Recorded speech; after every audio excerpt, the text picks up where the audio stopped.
네, 하나님의 말씀은 요한복음 4장입니다. 네, 요한복음 4장 오늘 46절에서 54절입니다.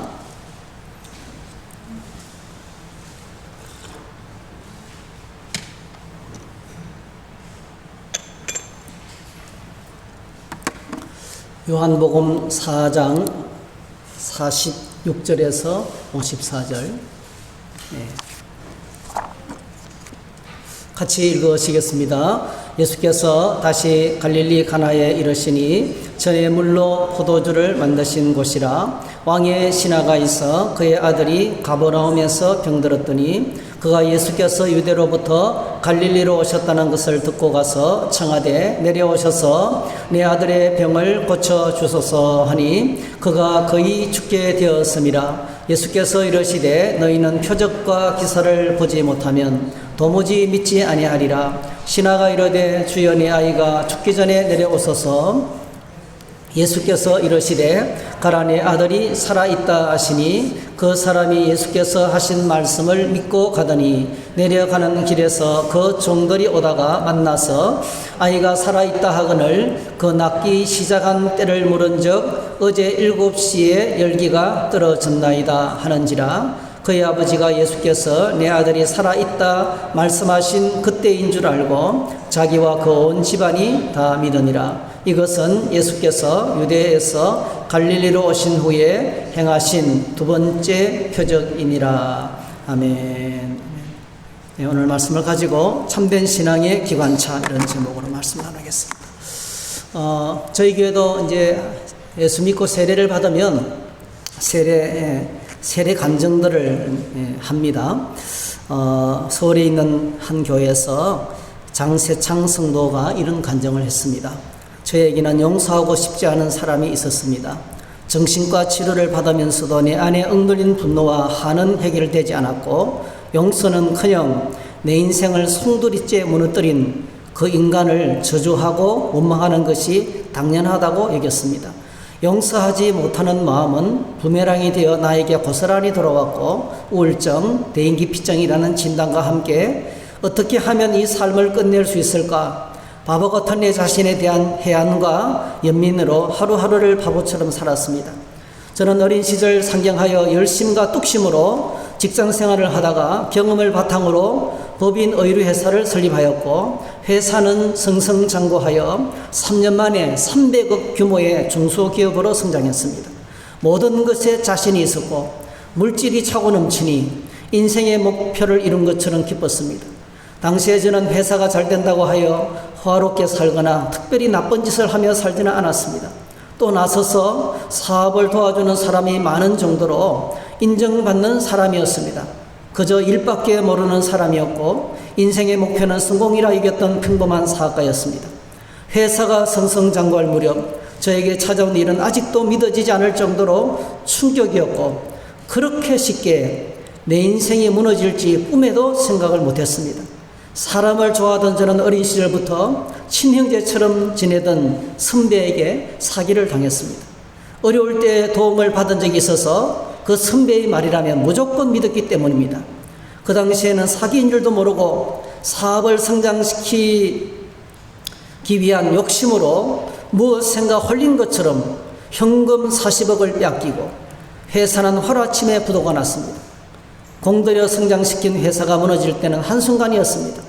채권자들이 집으로 찾아와 가정은 풍비박산이 나고 또 아수라장이 되었습니다. 어린 자녀들과 제가 받은 충격은 이루 말할 수가 없습니다. 사람이 제일 무서웠습니다. 뛰어내리면 이 고통이 끝날까 지리산에 수차례 올라갔고 목에 줄을 두르고 이 삶을 끝내고 싶었습니다. 나쁜 짓 한 번 하지 않고 열심히 살았던 나에게 이런 일이 생겼다는 것이 끔찍하고 원망스러웠습니다.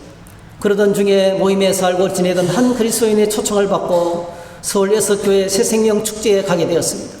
대인기 빚정으로 사람들이 많은 곳에 가는 것이 힘들었지만 예배당을 들어서는 순간에 새로운 인생이 시작되었습니다. 예배가 시작되면서 담임 목사님께서 환영의 말씀을 하셨습니다. 어깨를 짓누르고 있던 모든 것들, 가슴을 답답하게 하는 모든 것들 다 내려놓고 마음문을 열면 인생의 절망적인 상황에서 다시 일어나 새로운 생명을 얻게 될 것입니다. 이 말씀을 듣는 순간에 마음이 탁 트이고 시원해졌습니다. 삶에 대한 희망이 생겼습니다. 길을 찾고 싶었습니다. 지금까지 내 삶의 가장 큰 잘못은 판단력이 부족해서 상해를 당한 것이 아니라 예수님을 모르고 살았던 것임을 깨달았습니다. 마침내 내 자신에게 사기를 쳤던 그 선배까지 마음 깊은 곳에서 용서하게 되고 주님이 주시는 자유를 누리게 되었고, 이렇게 오늘 세례를 받게 되었습니다. 이렇게 간증을 했습니다. 여러분, 우리가 살다 보면 이렇게 우리 삶이 한꺼번에 무너지는 그런 앞이 캄캄한, 더 이상 살고 싶지 않은 그런 절망의 순간들을 만날 수 있습니다. 이것은 어느 누구에게나 어느 날 갑자기 찾아올 수 있어요. 어느 날 갑자기 찾아옵니다. 아무도 예상할 수가 없습니다. 오늘 우리가 읽은 성경 본문에 보면, 저는 오늘 이 본문의 말씀을 너무 소중하게 생각합니다. 절망 앞에 서 있는 한 사람을 또 만나게 됩니다. 그는 왕의 신하였습니다. 갈릴리 호수가 내려다 보이는 가버나움에서 별장 같은 집을 짓고 말 3마리가 끄는 마차를 타고 예루살렘 왕궁으로 출퇴근하는 왕의 대신이었습니다. 요즘으로 말하면 대통령 최측근이었습니다. 고위 간직자였습니다. 그는 출세하고 성공한 사람이었습니다. 1년 매출 300억하고는 비교도 안 되는 엄청난 성공을 거둔, 그는 권력을 거머쥐고 있고 부를 거머쥐고 있고 부족할 것이 없는 모든 것을 갖고 있는 그런 사람이었습니다. 그런데 그가 만난 절망이 무엇이었습니까? 우리가 읽은 성경 말씀에 그것을 기록하고 있어요. 그의 아들이 병들었고 47절에 보니까 그 아들이 거의 죽어가게 되었다. 그가 거의 죽게 되었다. 그가 거의 죽게 되었다. NASB에서는 원문하고 가장 가까운 성경인데요. He was at the point of death. 그러니까 죽음에 놓여 있다는 거죠. 사경을 헤매는 거예요. 마지막 숨을 내쉬면서 아무 손도 쓸 수 없는 죽음을 맞이하고 있어요. 여러분, 그렇습니다. 죽음은 오늘도 우리의 모든 희망의 끝입니다. 죽음을 이길 수 있는 것은 없습니다. 사랑하는 아들의 죽음 앞에 이 왕의 신하가 안 해본 것이 뭐겠습니까? 명의를 부르고 최고의 약을 쓰고 그가 들였던 돈과 시간과 낭비가 얼마나 많은 것들을 낭비했겠습니까? 그러나 모든 것들은 소용이 없었어요. 죽어가고 있었어요. 이제 죽음을 바로 코앞에 두고 있는 겁니다, 여러분. 그래서 희망이 사라졌습니다. 여러분, 사랑이 희망이 사라지면 절망하게 되고 낙심하게 되고 좌절하게 되고 분노하게 됩니다.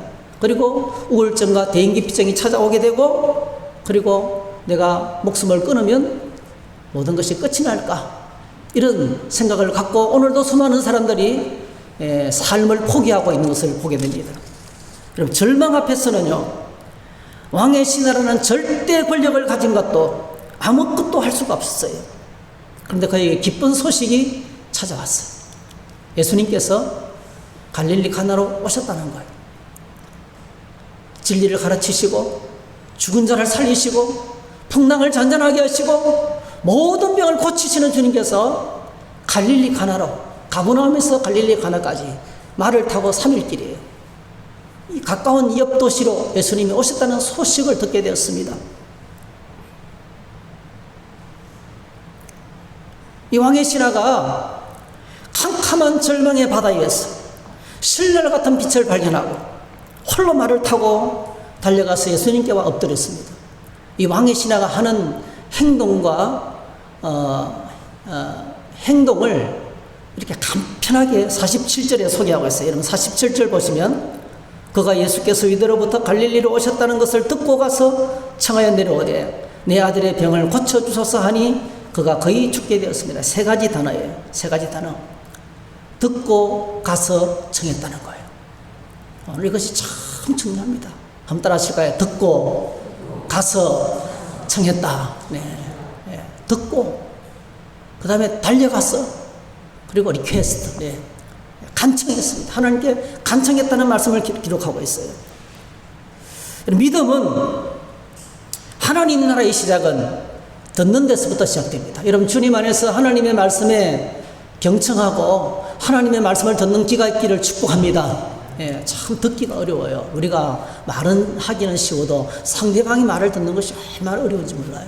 내 안에 문제가 있고 내가 산만하고 내가 어떤 아픔이 있고 상처가 있으면 잘 안 들려와요. 네. 말씀을 듣기까지 얼마나 힘든지 모릅니다. 절망 앞에서 꼼짝 못하고 죽음의 포로가 되어서 모든 것을 놓아야 되는데요, 모든 것을 포기해야 되는데 제일 먼저 하나님 말씀을 들었습니다. 그에게 들려온 하나님의 복음, 누가복음 1장에 이렇게 1장 78절에 복음을 이렇게 소개하고 있습니다. 이는 우리 하나님의 긍휼로 인함이라. 이로써 돋는 해가 위로부터 우리에게 임하여 어둠과 죽음의 그늘에 앉은 자에게 비치고 우리 발을 평강의 길로 인도하시리로다 하니, 말라기 4장 2절의 응답이죠. 말라기 4장 2절에 치료하는 방선을, 공의로운 해가 떠올라서 치료하는 방선을 너에게 비춰주실 것이라고 약속하셨는데, 그 응답으로 캄캄한 흑암의 땅에, 사망의 땅에, 죽음의 땅에 하나님께로부터 빛이 우리를 찾아왔어요. 빛의 소식이 들려와. 이게 바로 복음입니다, 여러분.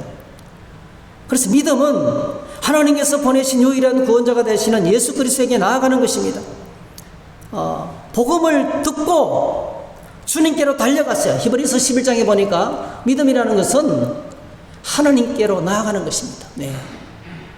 하나님이 계시고 자기를 찾는 자들에게 상 주시는 이심을 믿어야 할지니라.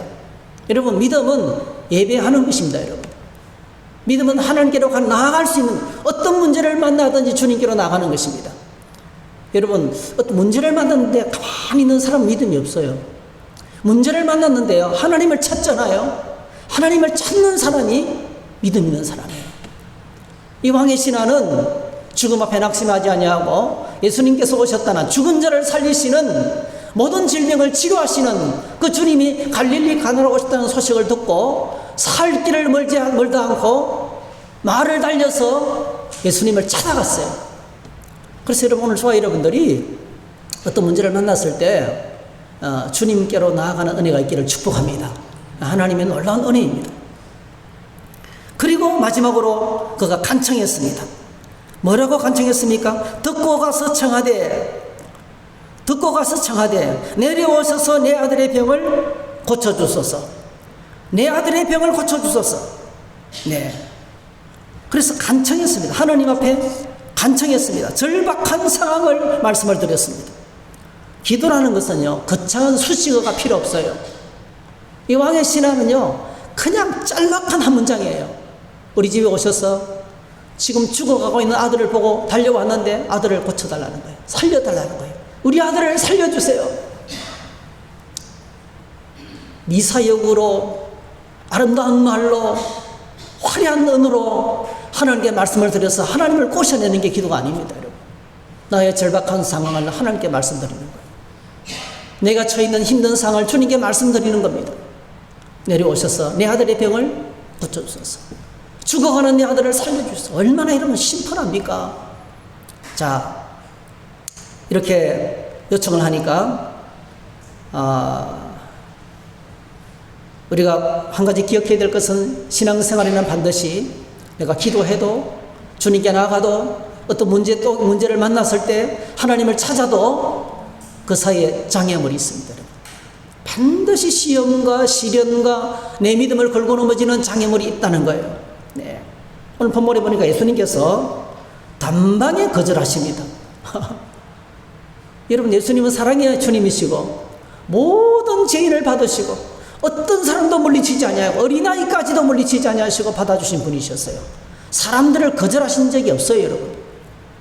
근데 예수님께서 오늘 왕의 신하의 아들이 왕의 신하의 간청을, 그 먼 길을 달려와서 왕의 신하라는 신분에도 불구하고 무릎을 꿇고 간청하는데요, 갈릴리 나사렛의 목수에게, 그 젊은 목수의 앞에 무릎 꿇고 간청하는데 예수님께서 그냥 거절합니다.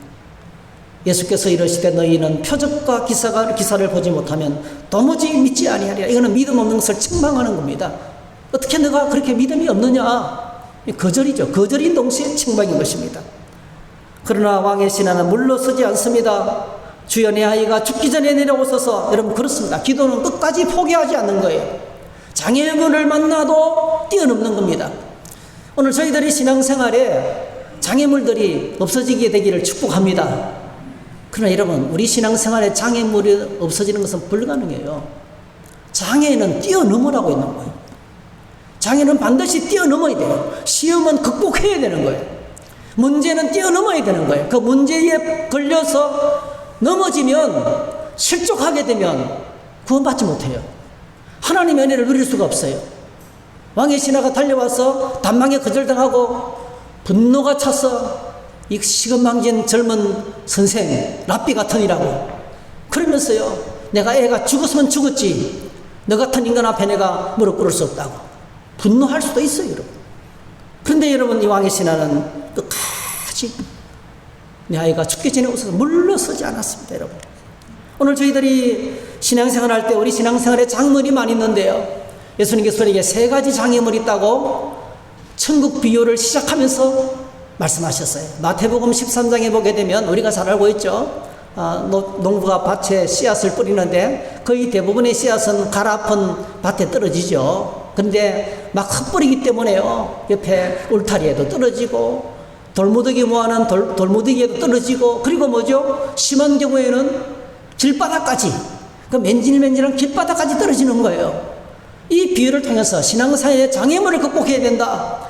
끊임없이 우리의 마음을 하나님께서 말씀을 뿌렸을 때에 잘 흡수하고 싹이 나고 성장하고 꽃이 피고 열매 맺는 이 아름다운 신앙의 토양을 우리 마음을 만들어야 된다 하면서 우리가 넘어가야 될 3가지 장애물을 소개하셨어요. 첫 번째가 바로 뭐죠? 길바닥이죠. 길바닥.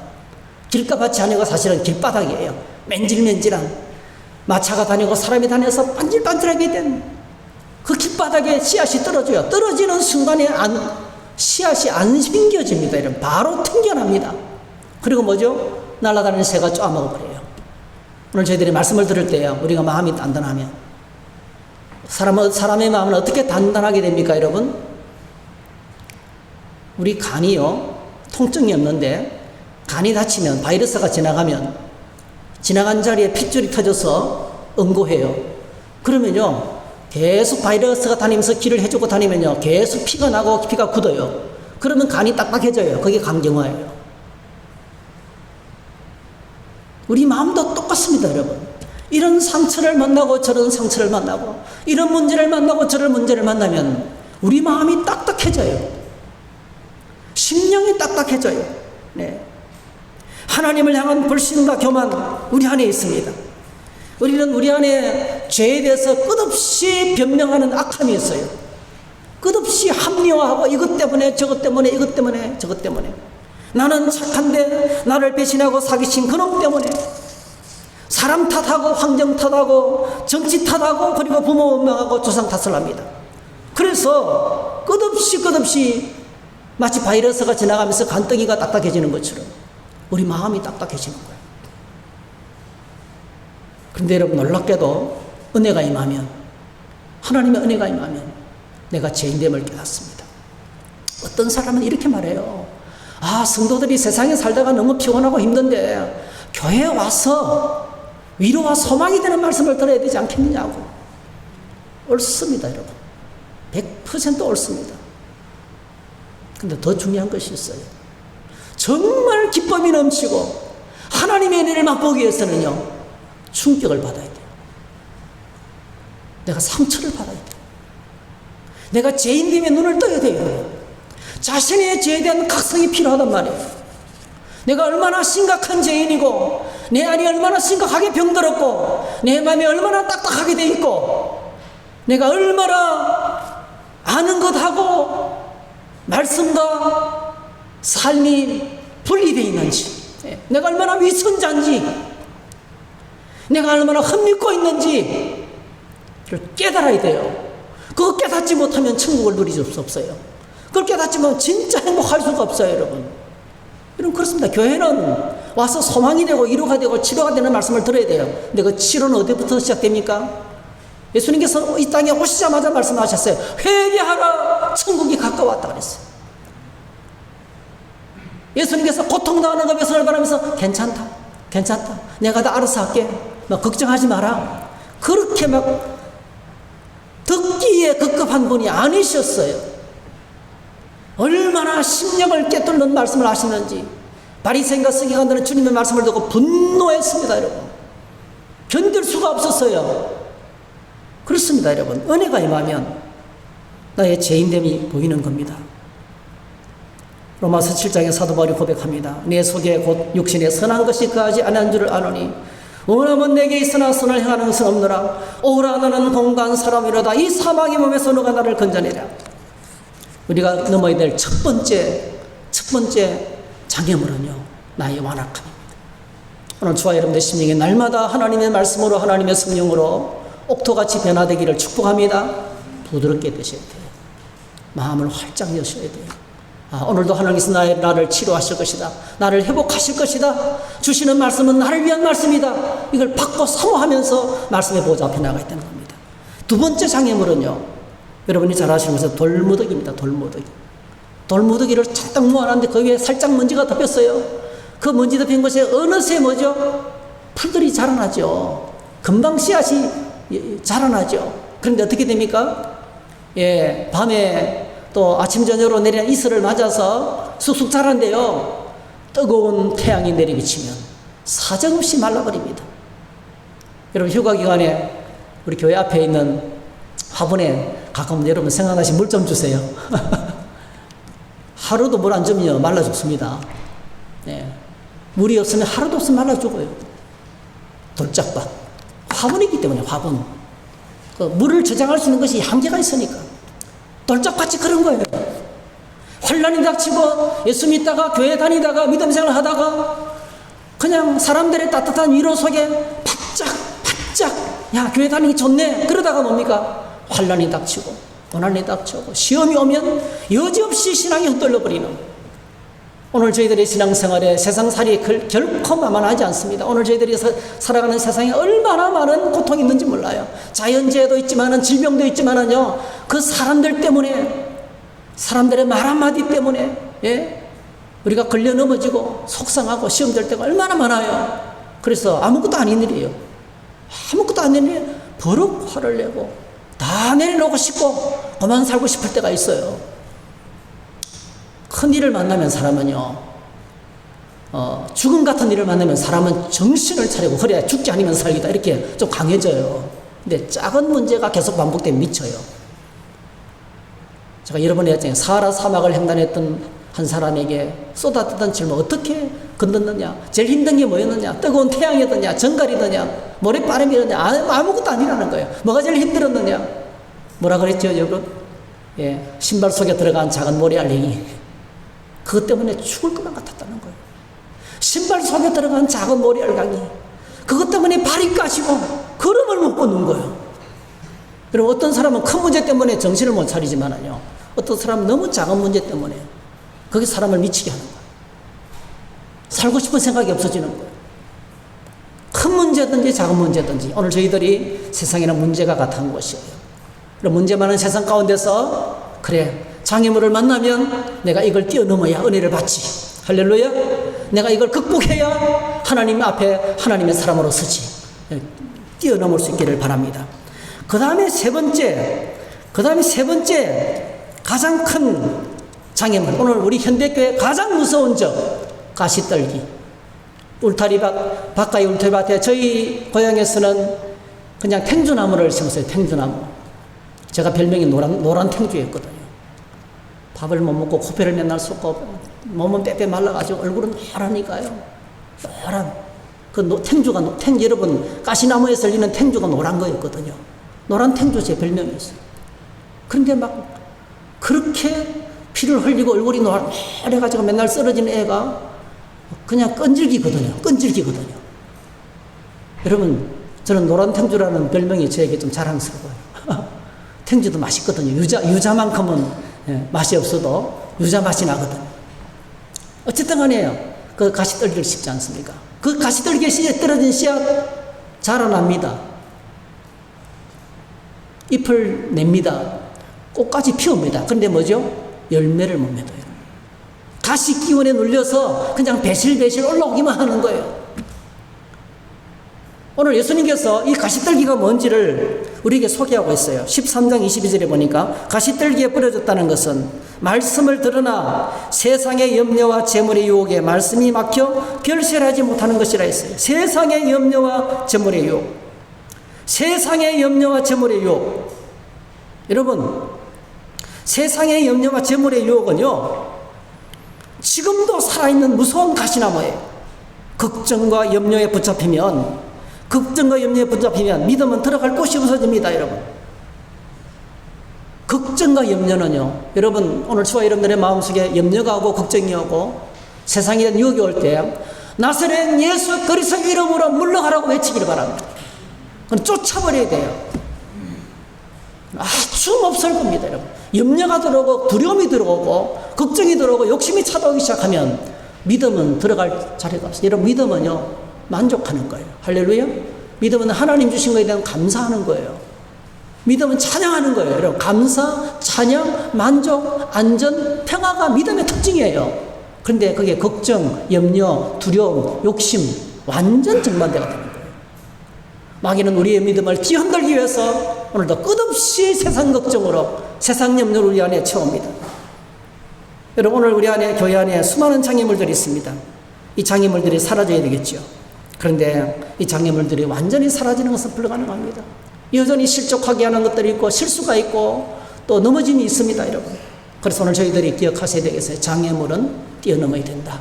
할렐루야. 장애물은 뛰어넘어야, 오르막은 오르라고 있는 것입니다. 산이 있는 것은 올라가서 정복하라고 있는 것입니다. 자, 이왕의 신하가 드디어 주님의 거절을 극복했어요. 참, 이게 거절당하는 고통이 큰데 이겨냈습니다. 주님, 내 아들이 죽기 전에 내려오소서. 끝까지 주님을 떠나지 않고 엎드렸습니다. 그때 예수님께서 드디어 응답하십니다. 오늘 본문에 클라이막스죠. 다 같이 한번 큰 소리를 읽으십시다. 시작. 예수께서 이러시되 가라, 내 아들이 살아있다 하시니 그 사람이 예수께서 하신 말씀을 믿고 가더니, 네, 가라, 내 아들이 살아있다.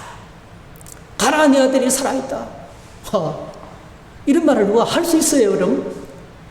죽어가는 사람을 보고 왔는데 큰 숨을, 긴 숨을 내뱉으면서 이제 죽어가고 있었는데요, 그 죽어가는 아들을 보고 살아있다 이렇게 말할 사람이 있어요? 그래서 오늘 저희들이 이 말씀 앞에 중요한 단어가 있는 거예요. 그게 따라하십시다. 예수께서 가라사대. 그렇습니다. 예수님만이 이 말을 할 수 있습니다. 예수님만이 이 말씀을 할 수 있습니다. 여러분, 천지 만물은 하나님께서 말씀하실 때 존재하게 되었습니다. 천지 만물은 태초에 하나님이 천지를 어떻게 창조하셨습니까? 땅이 혼돈하고 공허하고 흑암이 깊음이 있을 때에 3절 하나님이 말씀하시되 빛이 있으라 하니 있었다는 거예요. 어느 우주 만물의 존재는 말씀을 통해서 시작이 됐습니다. 그런데 여러분, 요한복음 1장에 보니까 창세기하고 똑같은 말씀을 하거든요. 오늘 저와 여러분들이 예수 믿고 구원받으면 여러분 재창조의 기쁨을 누리게 됩니다. 인생이 완전히 새롭게 만들어지는 거예요. 그래서 똑같이 창세기같이 말씀합니다. 태초에 말씀에 계시니라.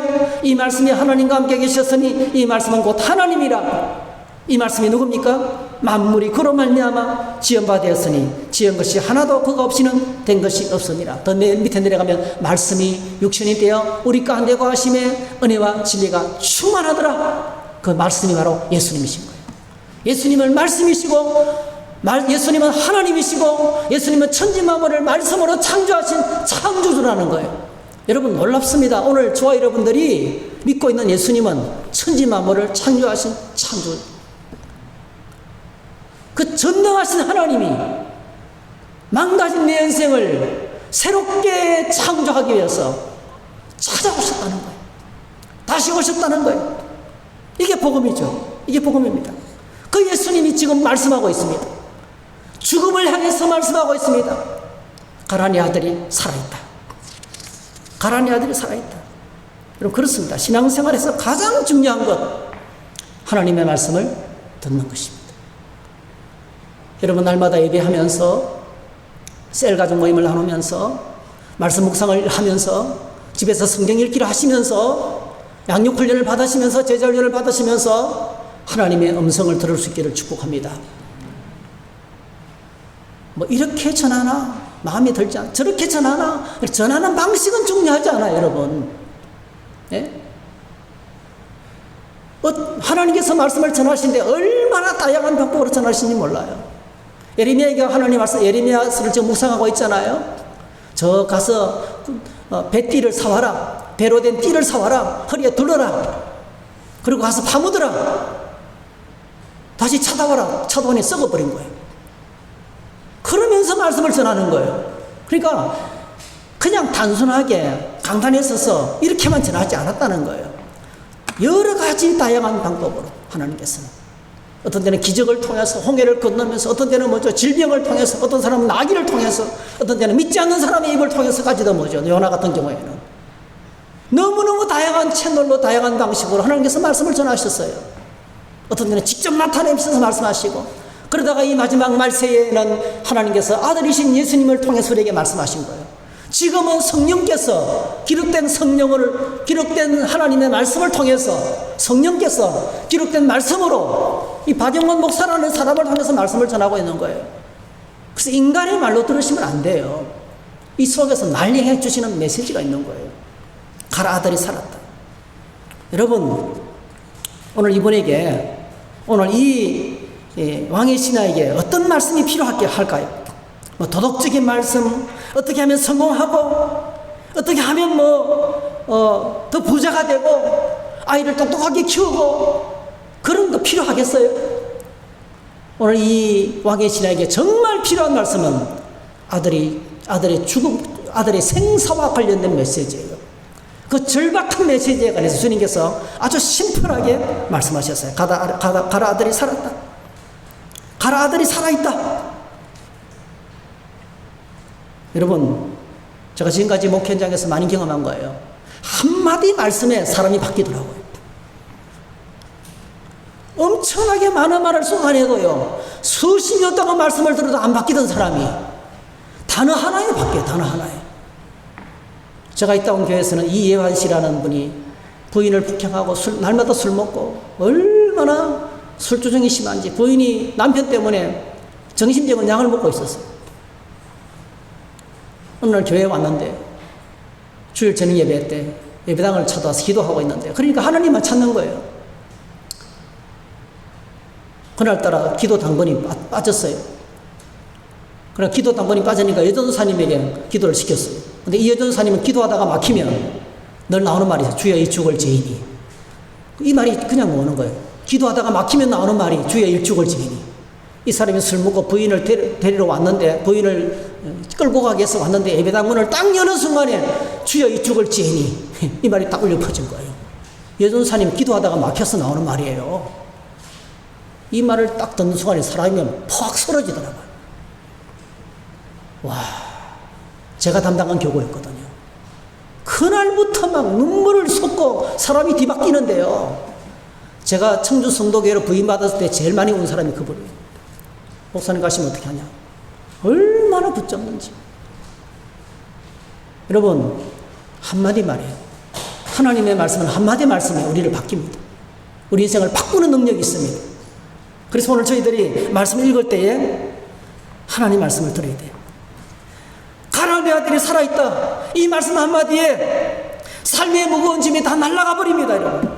말씀 한마디에 치유가 임합니다. 3대가 부도를 맞고 자살하려고 했는데 가슴을 답답하게 하는 모든 걸 내려놓고, 내가 미워하는 모든 것을 내려놓고 마음문을 열면 새로운 인생이 시작됩니다. 그 한마디에 정세창 씨는 바뀐 거예요. 그것이 진리입니다, 여러분. 진리를 알지니 진리가 너희를 자유케 할지니라. 예수님께서 유대인들에게 말씀하셨지 않습니까? 제가 여러 번 간증했어요. 제가 신회장으로 해병 3.1 실군부대에서 열심히 섬기고 있을 때 제대 말년에 한 청년이 팬티바람으로 기도에 참석했어요. 그때부터 예수 믿기 시작하는데 얼마나 잘 믿는지. 나중에 그 사람이 신현학 씨, 이랜드 초기 대표이사, 13년간 하고, 그리고 예수 믿고, 믿음이 너무 뜨거우니까, 전 세계를 다녀보니까 말이죠. 예수 예자도 모르는 데가 너무 많다는 거예요. 그래서 세상에, 이렇게 살기 좋은 세상에 복음의 불평등을 깨닫고요. 예. 가진 자는 막 배 터지게 먹고, 굶어 죽는 데는 막 굶어 죽는 것처럼요. 예수님을 몰라서 굶어 죽어가는 사람이 너무 많이 있는 거예요. 멸망하는 사람이 너무 많은 거예요. 그래서 성교회를 만들고, 예. 열심히 성교를 하고 있는데, 어느 날, 교통사고가 나서 병원에 입원했는데, 암이 발견된 거예요. 등짝에, 이렇게 큰 등짝에 피부 외암이 이미 등짝 전체가 다 암으로. 그래서 암이 발견되고 치료하고 진행을 하는 가운데 마지막 촬영을 나갔는데 2달밖에 못 삽니다. 사형선고를 받은 거예요. 2달밖에 못 삽니다. 그때 정신을 차리고 성경을 펴고 진리를 알지니 진리가 너희를 자유케 하리라. 이 말씀을 받았어요. 진리를 알지니 진리가 너희를 자유케 하리라. 말씀을 바로 깨달으면 그 말씀이 너를 모든 질병에서 해방시켜 줄 것이다. 그 말이에요.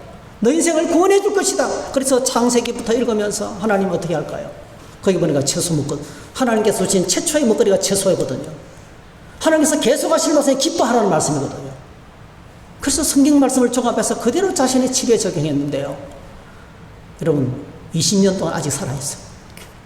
지금 아둘람 힐링센터에서 수많은 우리나라 암 환자들이 뽑은 그 자연 치유 기관 중에서 가장 베스트 원, 예, 최고의 기관이 되었어요. 수많은 암 환자들이 암을 앓다가 세상을 떠나면 이렇게 암 환자들을 배려해서 잘 가르쳐주고 케어하는 단체가 없다는 것이 너무 고마워가지고 자기 재산을 기증하고 돌아간 분이 너무 많아요. 그렇게 해서 아둘람 힐링센터가 세워진 거예요. 작년에 재작년에 화재로 그 한옥들이, 그 한옥 세 채가 다 불탔지만은요, 남아있는 지금 2채 다시 복원해가지고 8월달부터는 다시 이제 다음 주간부터예요. 다시 힐링 세미나를 경주에서 하던 걸 이제 다른 기관에서 하다가 이를 옮겨서 이제 자체적으로 다시 시작하겠습니다. 여러분, 오늘 저희들이 말씀을 붙들고 말씀을 받고 그 말씀대로 살면 오늘 저와 여러분은 이와 같은 하나님의 놀라운 치유와 회복이 있게 될 줄 믿습니다. 진리를 알지니 진리가 너희를 자유케 하리라. 그래서 여러분, 이 요한의 신하가 주님의 말씀을 듣고 어떻게 됐습니까? 그 당시에는 3일길이고 거리가 없고 가장 빨리 가는 것이 말 타고 가는 것인데요. 확인할 길이 없어요. 요즘 같으면 뭐죠? 휴대폰 바로 치면 되잖아요. 야, 진짜 아들이 나왔나? 확인해 볼 수 있어요. 확인할 길이 없어요. 근데 요한의 신은 정말 훌륭해요. 정말 훌륭합니다. 믿고 가더니, 따라합시다. 믿고 가더니, 한번 따라합시다. 예수께서 하신 말씀을 믿고 가더니, 이게 진짜 믿음입니다. 확인할 수 없었지만은 주님 말씀이 진짜인 줄 알고 가는 거예요. 믿는다고 말하면서 아무것도 하지 않으면 안 믿는 것입니다. 말씀을 듣고 행하지 아니하면 자기 스스로를 속이는 것이다. 26절, 누구든지 경건하다 생각하며 자기 혀를 재갈 물리지 아니하는 자는 자기를 속이는 것이고 이 사람의 경건은 헛것이다. 말씀을 듣고 알고 있지만은 삶에 실천하지 않는 사람의 경건은 헛것이다. 믿는 것처럼 보이지만은 아무 능력이 없다는 거예요.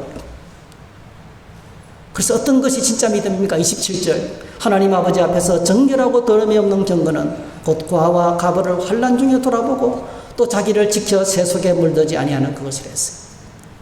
이 진짜 믿음이에요. 여러분, 정말 믿는 사람은요, 고통당하는 사람, 환난당하는 사람 보면 눈을 감지 않습니다. 차갑지 않습니다. 얼마나 고통스러울까. 믿지 않는 사람을 바라볼 때 너무나 안타깝습니다. 여러분, 그냥 가만두면 지옥 가는데 그 안에 불타는 긍휼이 있는 거예요. 그게 밖으로 표현이 되어 있는 겁니다. 그래서 진짜 믿는 것은 오늘 그래서 여러분들이 우리 자신의 경건을 체크해 봐야 돼요. 내가 믿는 경건의 모양만 갖고 있지 않는가, 아니면 진짜 말씀을 가지고 살아가고 있는가. 그게 진짜 능력이라는 것을 기억하셨으면 좋겠습니다. 그리고 난 다음에 믿고 돌아가는데 어떤 일이 벌어집니까? 네.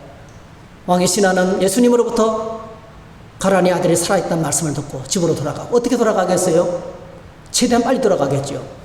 그리고 집에서는 뭐죠? 아들이 나와가지고 시간에 주님께서 말씀하는 것이 아들이 나와가지고 주인이 예수님이 올라갔는데 이 소식을 빨리 주인에게 전해야 된다면서 종은 주인에게 소식을 전하기 위해서 달려오고, 왕의 신하는 주님의 말씀을 듣고 집으로 내려가고, 집에 있는 종은 주인에게 기쁜 소식을 전하기 위해서 달려오고, 중간에서 마주쳤어요. 그 종이 말하기를 아이가 살았습니다. 52절 언제 살았느냐? 어제 7시에 더하기 6을 하면 어제 오후 1시죠. 그러니까 하루하고 반나절이 지났어요. 그래서 합치면 3일이라는 거예요. 이틀에서 3일이라는 거예요. 적어도. 53절 그의 아버지가 예수께서 내 아들이 살아있다 말씀하신 것된 줄 알고 자기와 온 집안이 다 믿으니라. 네. 중간에서 기쁜 소식이 터졌어요. 이게 신앙생활입니다, 여러분. 오늘 저와 여러분들 일주일 내내 흩어져 있다가 말씀 붙들고 사시기를 축복합니다. 그리고 만나서 기쁜 소식을 나누셔야 돼요. 그게 셀가족 모임이에요. 맨날 그냥 했던 말 또 하고 문제 또 말하고 그럼 지겨워서 못 살아요. 내 문제를 주님께 가지고 가서 말씀드리세요. 주님 내게 말씀해 주세요. 그 말씀을 받고 주님이 어떻게 해결했는지 그 기쁜 소식을 갖고 중간에 만나는 거예요. 오늘 저희 천주성도교회는 이런 기쁜 소식이 가득한 곳이 되기를 축복합니다. 이게 진짜 신앙생활은 바로 이런 거예요. 진짜 신앙생활은 기쁨을 나누는 거예요. 지난 한 주간에 세상에 묻지마 살인부터 해가지고 너무나 수술한데 주님 내가 오늘 살아있는 것도 은혜고 감사하고 예배할 수 있으니 감사하고 내 삶에 이런 문제가 있지만은 기도해 주세요. 반드시 합력해서 선을 이루고 하나님의 뜻이 이루어지게 될 줄로 믿습니다. 그러면서 긍정의 마음을 갖고 같이 기도하고, 그럼 기도하다 보면 저는 100% 장담합니다. 반드시 하나님께서 이루어 주십니다. 하나님 뜻대로 이루어진다는 거예요. 하나님의 뜻이 이렇게 이루어졌습니다. 할렐루야. 네. 그 기쁨을 나누는 거예요. 그 말씀의 은혜가 바로 그런 거예요.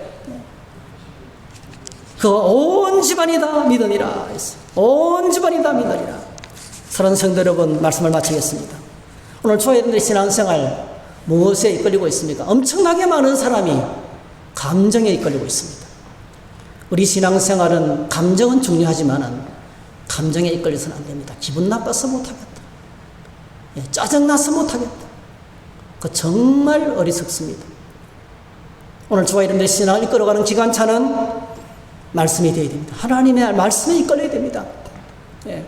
우리 신앙은 가라 내 아들이 살아있다는 주님의 말씀을 붙잡고 믿음으로 가는 거예요.